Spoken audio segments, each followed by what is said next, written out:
sommaire de cette édition d'information, le scoutisme et l'évangélisation. Les flambeaux lumière fortement implantés depuis quelques années à Issia œuvrent pour le maintien de l'ordre et un cadre de vie agréable des populations. Soirée de louanges et d'adoration au Bénin. La traditionnelle soirée d'adoration de Cotonou, les chantres font vibrer les cœurs dans la capitale béninoise. Il s'agit donc de magnifier encore une fois de plus le nom de l'Éternel des armées.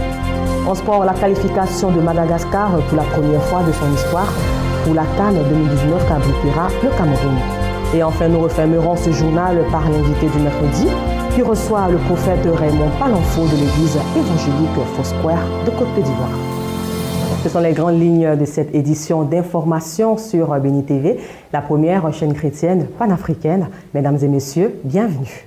Démarrons là donc par la récente soirée d'adoration qui a eu pour cadre la salle FITEB de Cotonou au Bénin.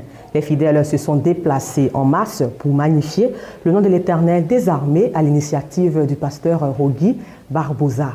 La correspondance de Étienne Kiki dans la capitale béninoise.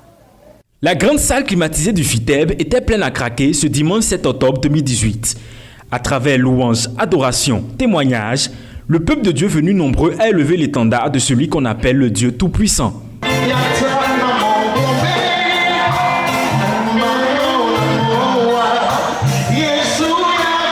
Plusieurs chantres ont fait le déplacement, en l'occurrence, le chantre John Migan pour faire revivre au corps du Christ son merveilleux répertoire.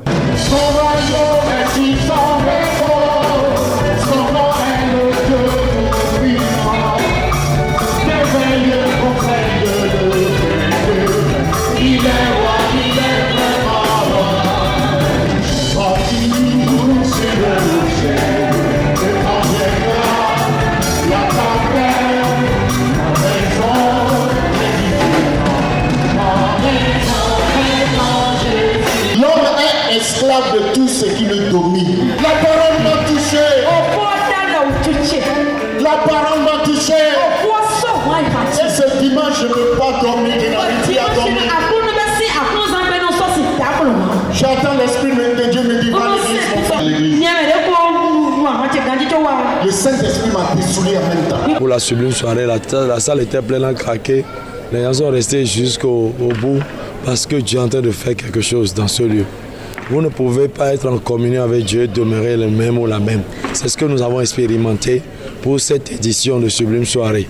Et je voulais profiter de l'occasion pour lancer l'appel à tous les Ivoiriens. Par la grâce du Seigneur, le vendredi 26 octobre 2018. Retour à Abidjan pour nous intéresser de plus près au traditionnel programme de prière dénommé Tempête de prière, organisé par l'église évangélique La Bénédiction, qui s'est déroulé le week-end dernier à l'hôtel Astoria Palace situé dans la commune de Yopougon. Et le premier leader de cette église, le révérend pasteur Samuel Montier, en a profité pour édifier le peuple de Dieu à travers la prédication de la parole de Dieu. Jean-Cyril Ojébi et Atsin Armel nous font le compte-rendu. Habituellement tenu tous les mardis à l'église évangélique La Bénédiction, 6 à Diamé 220 logements, la tempête de prière de façon spéciale s'est déroulée ce vendredi à Astoria Palace dans la commune de Yopougon, district d'Abidjan. Pour cet événement qui a lieu à 18h, dès 16h, le peuple est sorti nombreux pour occuper les places. Une atmosphère particulière d'adoration a donné lieu à la prédication de la parole de Dieu.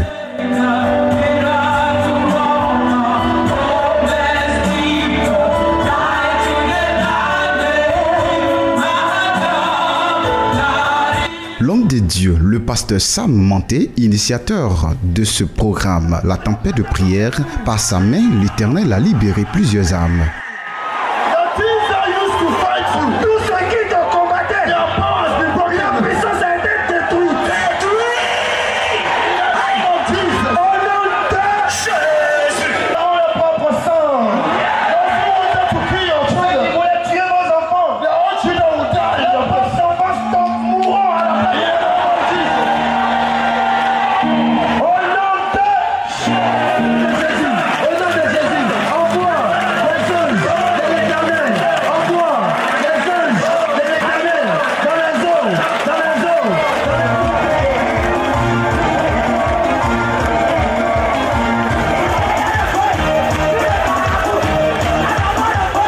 Comme son nom l'indique, la tempête de prière est un moment intense de prière. Ce programme a été marqué par une forte prière. Rappelons qu'à ce moment, plusieurs personnes ont donné leur vie au Seigneur Jésus. Ce fut un programme qui a rassemblé plus de 5000 personnes. À présent, nous vous proposons de suivre quelques réactions suite à ce grand programme d'évangélisation. J'ai beaucoup tourné dans ma vie dans les églises. Ça ne sert à rien. Mais il faut choisir Dieu où Dieu t'appelle. Depuis que je suis avec Papa Sam, tous mes problèmes sont soulagés. Dieu est au contrôle dans mes affaires et aujourd'hui, il a demandé à ce qu'on arrive à Yopougon. C'est ainsi que je suis arrivé à Yopougon. On est venu spontanément en tant que serviteur de Dieu pour aller nous exercer à la prière. C'est un bon moment. Nous avons vu beaucoup la manifestation de Dieu. Mais en tant que serviteur, pour que le bien-être soit plus grand, il aurait fallu prendre un espace plus grand. Il est souhaitable qu'il soit répété et que ça impacte le peuple. Sinon, c'est un bon moment. J'ai été enrichi. J'ai béni ce moment, j'ai béni l'homme de Dieu, j'ai béni vraiment mes parents qui m'ont invité. Donc à cet instant, je passe aussi l'annonce à tous les Congolais qui sont ici. Donc Bana Congo, Boya, Tosambela Nzambe, Toyembela Nzambe, Tokumisa Nzambe, Poete Tokomi Nangonga ya Suka. Makambo eza ebele. Depuis le matin, je suis au travail. Je donne mon cœur, oh du Seigneur, plus tard à 19h, il faut tout faire, moi je vais finir. Après de 19h, je vais venir. Au moins ça, même si elle vient à la dernière minute, je sais que c'est exaucé. C'est pour cela que je suis arrivée. En tout cas, même si je ne suis pas venue longtemps, mais c'est bon. Je suis contente d'être là. Et puis bon, je crois que j'ai reçu ma bénédiction. Je suis contente. En tout cas, je suis contente. Voilà. C'est une très bonne émission. Du bon. En tout cas, je bénis le pasteur Papa Sam. En tout cas, il fait les merveilles. Scoutisme, les flambeaux lumière sont une coordination fortement implantée depuis quelques années à Issia. Il regroupe près d'une centaine de jeunes filles et de garçons qui œuvrent notamment pour le maintien de l'ordre et un meilleur cadre de vie des populations. Fondé en 1937 à Weston aux États-Unis par Joe Cooklin sous l'appellation Christian Service Brigade, le mouvement Flambeau Lumière, de par son dynamisme, s'étendra dans diverses régions d'Afrique, dont la Côte d'Ivoire, qui s'est approprié le mouvement en 1962 au cours d'une réunion à Korogo de la Fédération des Églises évangéliques de Côte d'Ivoire, FECIM. La ville d'Issia fait aujourd'hui partie des circonscriptions du scoutisme les plus dynamiques de notre pays, la Côte d'Ivoire. Ce mouvement repose sur des règles d'intégration bien définies. Lorsque une personne rentre dans un flambeau de lumière, nous l'accueillons, nous lançons d'abord la parole de Dieu, nous formons de sorte qu'il soit mieux dans la parole de Dieu. Ainsi, nous passons au baptême. Le baptême, c'est quoi? C'est lorsque nous mettons le foulard. On ne peut pas le foulard parce que vous portez. Il y a aussi la tenue. Alors, on donne un foulard. Et là, maintenant, il devient membre du flambeau lumière. Et ainsi, tout ce que tu vas exercer, qui plaira au supérieur, par là, il nous grade. Le mouvement Flambeau Lumière est un mouvement qui exerce tant à l'église qu'à l'extérieur, ce pour le bon déroulement des cérémonies. Nous sommes là pour apporter l'évangélique et nous sommes là aussi, pas seulement à l'église, mais lorsqu'il y a des mariages, des baptêmes, des anniversaires, nous sommes là aussi pour aider ces gens de personnes. Jeunesse évangélique, vainquons les ténèbres par la lumière. Nous sommes flambeaux de lumière de Côte d'Ivoire. Brillant, bien. Tenez-vous droit. Débuté timidement avec seulement 3 troupes, Boaké, Boisflé et Dalois, aujourd'hui le mouvement s'étend sur presque tout le territoire ivoirien, regroupant en son sein plus de 10 000 jeunes à travers les églises évangéliques, SEMA, USO, AEC. Aujourd'hui, 17 octobre 2018, est la journée internationale pour l'élimination de la pauvreté. Et à ce propos, selon Antonio Guterres, secrétaire général de l'ONU, l'élimination de la pauvreté n'est pas un acte de charité, mais une question de justice. Il existe donc un lien fondamental entre l'élimination de l'extrême pauvreté et l'égalité des droits pour tous. La pauvreté n'est pas uniquement un problème économique. Dans un monde caractérisé par un niveau sans précédent de développement économique, de moyens technologiques et de ressources financières, le fait que des millions de personnes vivent dans l'extrême pauvreté suscite une profonde indignation morale. Alors, la journée internationale dédiée à la lutte contre la pauvreté vise à sensibiliser le monde sur l'intérêt d'œuvrer pour la bonne cause des plus démunis. Toujours dans l'optique de la lutte contre la pauvreté, l'entreprise Dangote Ciment poursuit son expansion sur le continent africain. Le groupe du milliardaire nigérian Dangote Aliko a lancé des travaux de construction d'une cimenterie au Niger, dans la localité de Keita, à l'ouest. Dangote Cement poursuit son expansion sur le continent. Le groupe du milliardaire nigérian a lancé les travaux de construction d'une cimenterie au Niger, dans la localité de Keita à l'ouest, selon l'annonce faite lundi par la télévision nationale. L'usine sortira des terres dans 26 mois et aura une capacité annoncée de 2,5 millions de tonnes par an, coût de l'ouvrage 275 millions d'euros. L'initiative de Dangote est tout sauf une mauvaise nouvelle pour le Niger, qui importe 80% de ses besoins en ciment. La production locale ne permettant de satisfaire que 20% de la demande, alors que le marché du ciment connaît une augmentation de 10% au Niger, selon les chiffres du ministre de l'Industrie. Les autorités nigériennes pensent que la nouvelle usine permettra de baisser le prix du ciment, dont la tonne coûte actuellement 150 €. À l'international, journaliste maltais enquêtante sur tous les sujets qui fâchent le gouvernement, notre consoeur Daphné Caruana a été assassinée il y a 1 an pour avoir été la voix des sans-voix. Suivons ensemble cet hommage qui lui est rendu. Il y a 1 an, la journaliste maltaise Daphné Caruana Galizia a été tuée ici, dans l'explosion de sa voiture piégée. Un lieu qui, depuis son assassinat, est devenu un sanctuaire à sa mémoire. Cette femme s'y rend régulièrement pour déposer des fleurs et réclamer justice. Ce blogueur, ami et ancien confrère de la journaliste d'investigation, continue le combat malgré les menaces et les insultes qu'il reçoit dans la rue en raison de son travail. La démocratie est en panne ici. L'état de droit ne prévaut pas. Les institutions sont totalement cooptées et elles appartiennent au gouvernement. Et le gouvernement est aux mains de gens qui n'ont que le pouvoir et le profit en tête. Daphné Caruana enquêtait sur tous les sujets qui fâchent, notamment au plus haut niveau de l'État. 3 suspects sont en prison et leur procès devrait bientôt commencer, mais les commanditaires du meurtre courent toujours. L'enquête sur sa mort aurait révélé des liens entre l'un des suspects et le ministre maltais de l'économie qui nie toute implication. Aucune réaction du gouvernement de Joseph Muscat. L'opposition, elle, a décidé de monter au créneau.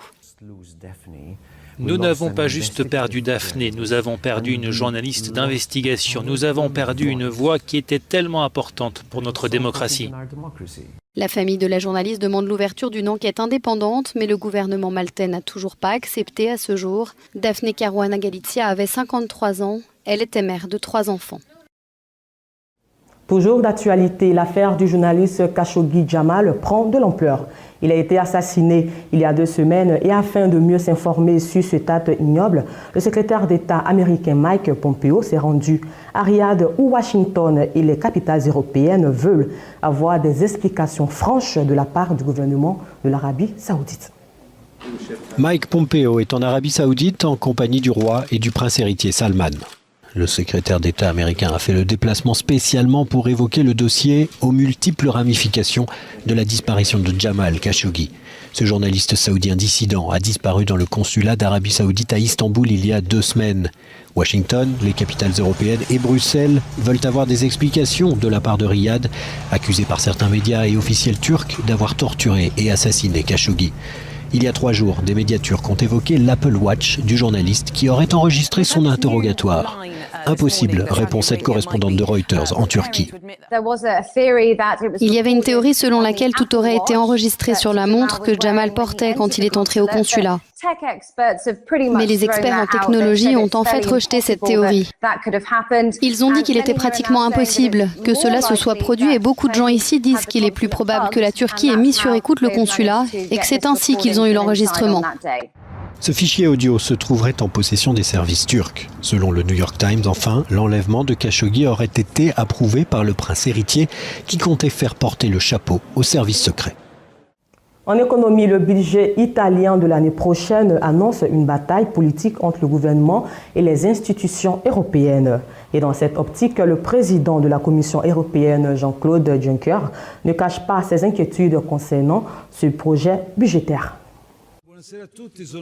Le budget italien de l'année prochaine annonce une bataille politique entre le gouvernement et les institutions européennes. Le président de la Commission, Jean-Claude Juncker, ne cache pas ses inquiétudes concernant le projet budgétaire transalpin. Le luxembourgeois refuse toute comparaison avec la Grèce, mais souligne que l'Italie doit respecter les règles comme tous les autres pays membres. Pour Jean-Claude Juncker, tout écart au pacte de stabilité et de croissance peut entraîner une réaction forte de la Commission européenne. La dette italienne est principalement détenue par les banques du pays, ce qui réduit en partie les marges de manœuvre politiques du gouvernement populiste italien. Ils spéculent sur la possibilité de forcer le reste de la zone euro à prendre en charge une grande partie de la dette. Je ne pense pas que cela arrivera, mais l'issue de cette stratégie pourrait être désastreuse. Le président de l'Eurogroupe, l'instance qui rassemble les pays de la monnaie unique, se veut prudent pour le moment. Il invite à ne pas surestimer l'impact de cette manœuvre politique. Mario Centeno souligne que l'euro est suffisamment fort pour faire face aux décisions budgétaires d'un État membre. Le budget italien pourrait s'inviter lors du sommet européen. Le Premier ministre néerlandais compte bien soulever la question avec ses partenaires. Un mot de sport dans ce journal. L'équipe nationale de Madagascar a décroché hier même son ticket pour la CAN 2019 qui aura lieu au Cameroun en battant la Guinée équatoriale par 1-0. C'est rentré donc dans les annales de l'histoire. Madagascar est donc le premier pays à se qualifier pour cette CAN 2019.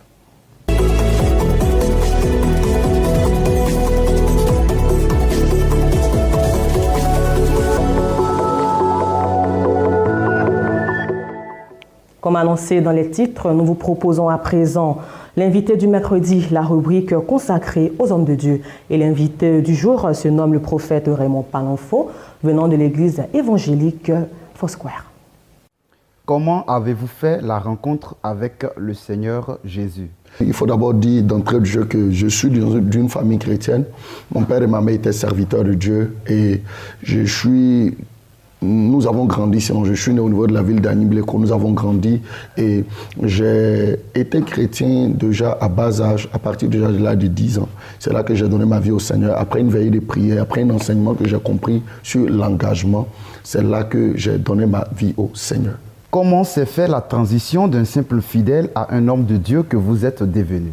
Il faut d'abord dire que je le savais déjà depuis 10 ans qu'il y avait un appel de Dieu sur ma vie, par des veillées, des révélations que je recevais de la part des hommes de Dieu. Donc juste après mon baccalauréat, sortant avec brio le cycle du collège, arrivé ici à Abidjan, j'intègre une église qui est devenue une famille pour moi, l'église Foursquare. Et arrivé dans cette église Foursquare, tout doucement, j'étais d'abord instrumentiste. Donc étant chrétien, j'ai adhéré au groupe musical, j'étais instrumentiste. Travaillant au niveau du groupe musical, l'appel a commencé à se dessiner au fur et à mesure jusqu'à ce que j'arrive à Abidjan en 2007-2008. Et c'est là-bas que l'appel, tout s'est bien précisé. Quand je suis entré au niveau de l'église Foursquare, j'ai accepté l'appel de Dieu, j'ai répondu à l'appel. Je suis allé en formation pastorale et j'ai démarré le ministère. Votre ministère existe depuis combien d'années? Bon, le ministère, il faut dire, il a commencé précisément en 2012. En 2012, je suis sorti de l'école pastorale, je peux dire environ 6 ans cette année. Donc depuis 2012, j'ai démarré le ministère, j'ai fini ma formation pastorale, j'ai commencé à exercer le ministère de prophète, recommandé par mes pères au niveau de la nation, j'ai commencé à travailler.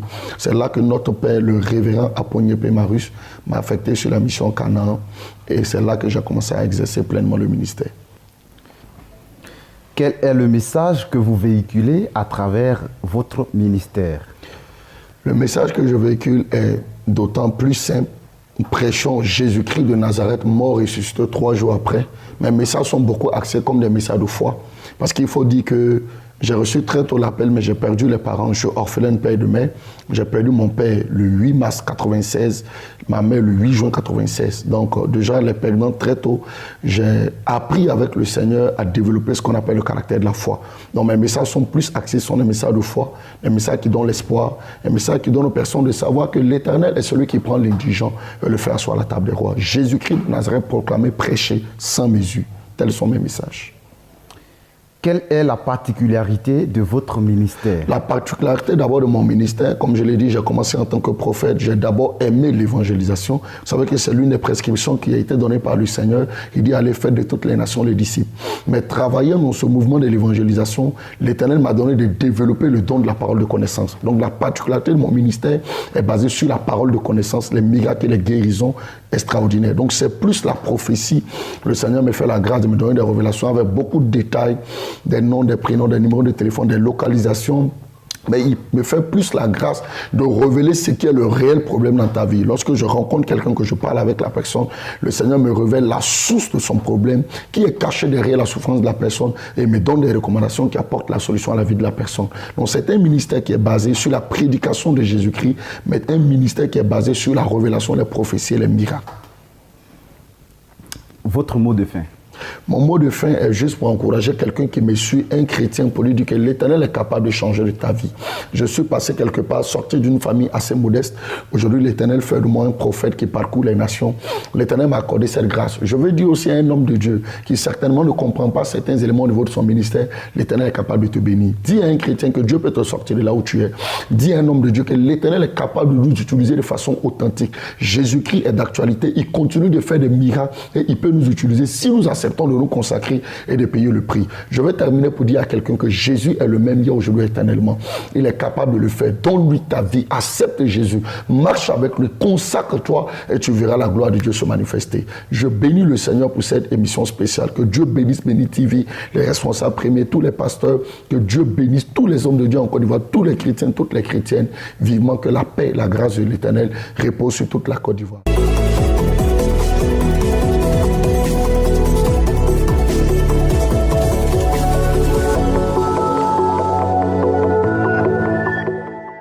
Encore merci de votre aimable attention à ce temps d'information sur Béni TV, la chaîne leader chrétienne panafricaine préparée par l'ensemble de la rédaction et réalisée par Adrien Armel et Coré Paul.